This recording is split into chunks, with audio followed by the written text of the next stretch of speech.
Chapter 10. The Lord said to Moses, Make 2 trumpets of hammered silver, and use them for calling the community together, and for having the camp set out. When both are sounded, the whole community is to assemble before you at the entrance to the tent of meeting. If only one is sounded, the leaders, the heads of the clans of Israel, are to assemble before you. When a trumpet blast is sounded, the tribes camping on the east are to set out. At the sounding of a second blast, the camps on the south are to set out. The blast will be the signal for setting out. To gather the assembly, blow the trumpets, but not with the same signal. The sons of Aaron, the priests, are to blow the trumpets. This is to be a lasting ordinance for you and the generations to come. When you go into battle in your own land against an enemy who is oppressing you, sound a blast on the trumpets. Then you will be remembered by the Lord your God and rescued from your enemies. Also, at your times of rejoicing, your appointed feasts and new moon festivals, you are to sound the trumpets over your burnt offerings and fellowship offerings, and they will be a memorial for you before your God. I am the Lord your God. On the 20th day of the 2nd month of the 2nd year, the cloud lifted from above the tabernacle of the testimony. Then the Israelites set out from the desert of Sinai and traveled from place to place until the cloud came to rest in the desert of Paran. They set out this first time at the Lord's command through Moses. The divisions of the camp of Judah went first under their standard. Nahshon, son of Amminadab, was in command. Nathanael, son of Zuar, was over the division of the tribe of Issachar, and Eliab, son of Helon, was over the division of the tribe of Zebulun. Then the tabernacle was taken down, and the Gershonites and Merarites who carried it set out. The divisions of the camp of Reuben went next under their standard. Elizur, son of Shedeur, was in command. Shelumiel, son of Zurishaddai, was over the division of the tribe of Simeon, and Eliasaph, son of Duel, was over the division of the tribe of Gad. Then the Kohathites set out, carrying the holy things. The tabernacle was to be set up before they arrived. The divisions of the camp of Ephraim went next under their standard. Elishama, son of Ammihud, was in command.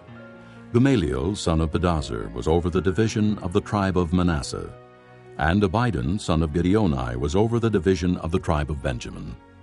Finally, as the rear guard for all the units, the divisions of the camp of Dan set out under their standard. Ahiezer, son of Ammishaddai, was in command. Pagiel, son of Ochran, was over the division of the tribe of Asher, and Ahira, son of Enan, was over the division of the tribe of Naphtali. This was the order of march for the Israelite divisions as they set out. Now Moses said to Hobab, son of Reuel the Midianite, Moses' father-in-law, We are setting out for the place about which the Lord said, I will give it to you. Come with us, and we will treat you well, for the Lord has promised good things to Israel. He answered, No, I will not go. I am going back to my own land and my own people. But Moses said, Please do not leave us. You know where we should camp in the desert, and you can be our eyes. If you come with us, we will share with you whatever good things the Lord gives us. So they set out from the mountain of the Lord and traveled for 3 days. The ark of the covenant of the Lord went before them during those 3 days to find them a place to rest. The cloud of the Lord was over them by day when they set out from the camp. Whenever the ark set out, Moses said, Rise up, O Lord. May your enemies be scattered. May your foes flee before you. Whenever it came to rest, he said, Return, O Lord, to the countless thousands of Israel. Psalm 46, for the director of music, of the sons of Korah, according to Alamoth, a song. God is our refuge and strength, an ever-present help in trouble. Therefore we will not fear, though the earth give way and the mountains fall into the heart of the sea, though its waters roar and foam and the mountains quake with their surging. Selah. There is a river whose streams make glad the city of God, the holy place where the Most High dwells. God is within her. She will not fall. God will help her at break of day. Nations are in uproar, kingdoms fall. He lifts his voice, the earth melts. The Lord Almighty is with us. The God of Jacob is our fortress. Selah. Come and see the works of the Lord, the desolations he has brought on the earth. He makes wars cease to the ends of the earth. He breaks the bow and shatters the spear. He burns the shields with fire. Be still and know that I am God. I will be exalted among the nations. I will be exalted in the earth. The Lord Almighty is with us. The God of Jacob is our fortress. Selah. Psalm 47, for the director of music, of the sons of Korah, a psalm. Clap your hands, all you nations. Shout to God with cries of joy. How awesome is the Lord Most High, the great King over all the earth. He subdued nations under us, peoples under our feet. He chose our inheritance for us, the pride of Jacob, whom he loved. Selah. God has ascended amid shouts of joy, the Lord amid the sounding of trumpets. Sing praises to God, sing praises. Sing praises to our King, sing praises. For God is the King of all the earth. Sing to him a psalm of praise. God reigns over the nations.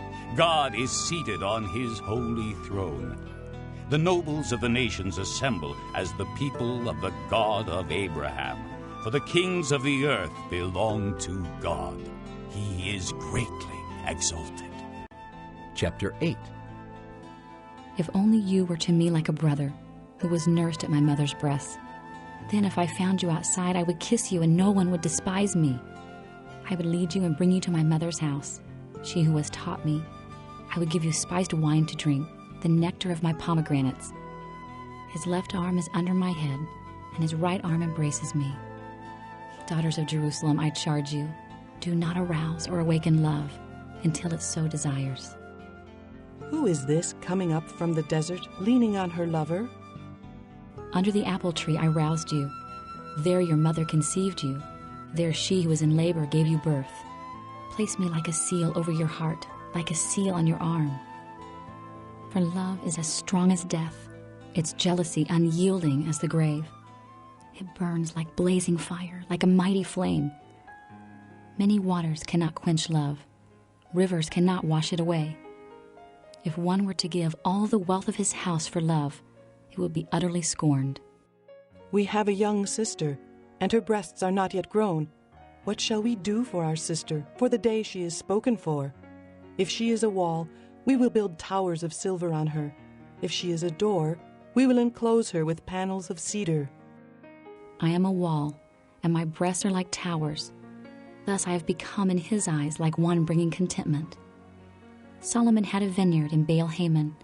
He let out his vineyard to tenants. Each was to bring for its fruit 1,000 shekels of silver, but my own vineyard is mine to give.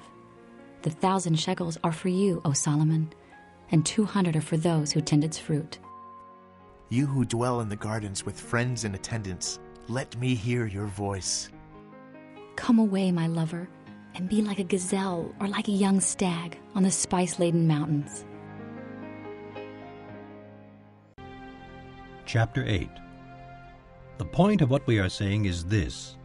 We do have such a high priest, who sat down at the right hand of the throne of the Majesty in heaven, and who serves in the sanctuary, the true tabernacle set up by the Lord, not by man. Every high priest is appointed to offer both gifts and sacrifices, and so it was necessary for this one also to have something to offer. If he were on earth, he would not be a priest, for there are already men who offer the gifts prescribed by the law. They serve at a sanctuary that is a copy and shadow of what is in heaven. This is why Moses was warned when he was about to build the tabernacle. See to it that you make everything according to the pattern shown you on the mountain. But the ministry Jesus has received is as superior to theirs as the covenant of which he is mediator is superior to the old one, and it is founded on better promises. For if there had been nothing wrong with that first covenant, no place would have been sought for another, But God found fault with the people and said, "The time is coming, declares the Lord, when I will make a new covenant with the house of Israel and with the house of Judah. It will not be like the covenant I made with their forefathers when I took them by the hand to lead them out of Egypt, because they did not remain faithful to my covenant, and I turned away from them, declares the Lord. This is the covenant I will make with the house of Israel after that time, declares the Lord. I will put my laws in their minds and write them on their hearts. I will be their God, and they will be my people. No longer will a man teach his neighbor or a man his brother, saying, 'Know the Lord,' because they will all know me, from the least of them to the greatest. For I will forgive their wickedness and will remember their sins no more." By calling this covenant new, he has made the first one obsolete, and what is obsolete and aging will soon disappear.